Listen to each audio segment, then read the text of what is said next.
Let's talk about the Biden administration's reparations plan. The justification the Biden admin is giving for these reparations is the Tulsa massacre, which is hyperbolized and sensationalized. They've promised to use the full power of federal spending to increase black and minority-owned businesses by 50% this year. They say $100 billion, but I know it's going to be a lot more. Increase spending on jobs programs in communities of color, not white people. $31 billion of just free money to minority-owned businesses. This is a month after the introduction of Biden's $6 trillion budget plan, which is the same thing of prioritizing minorities when it comes to every aspect of the federal government spending, as well as just free money. 5 months after the introduction of the COVID-19 Relief Act, which prioritized minorities, once again, in relief from coronavirus devastation. There's a bit of a trend here if you didn't get it, and it's actually just their policy. And I know it sounds a bit weird to say, hey, maybe white people broadly shouldn't be discriminated against due to their race. What matters most is their race, not their economic circumstance. But the most people living in this country right now under the poverty line are white. According to the U.S. Census, 14.8% of Americans are living below the poverty line.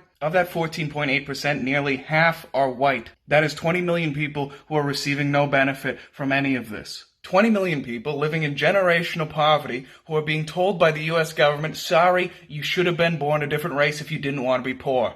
And that's 20 million people who were already poor before coronavirus. That does not include the untold millions or hundreds of thousands of white business owners who have lost their business in the pandemic. That does not include the untold millions of white Americans who have lost their jobs due to the pandemic and the lockdowns. That is millions of people excluded from the $6 billion Joe Biden budget, which provides minority grants for education, which provides priority for minority-owned businesses applying for government contracts, millions in poverty who will not have opportunity for affordable housing promised to minorities.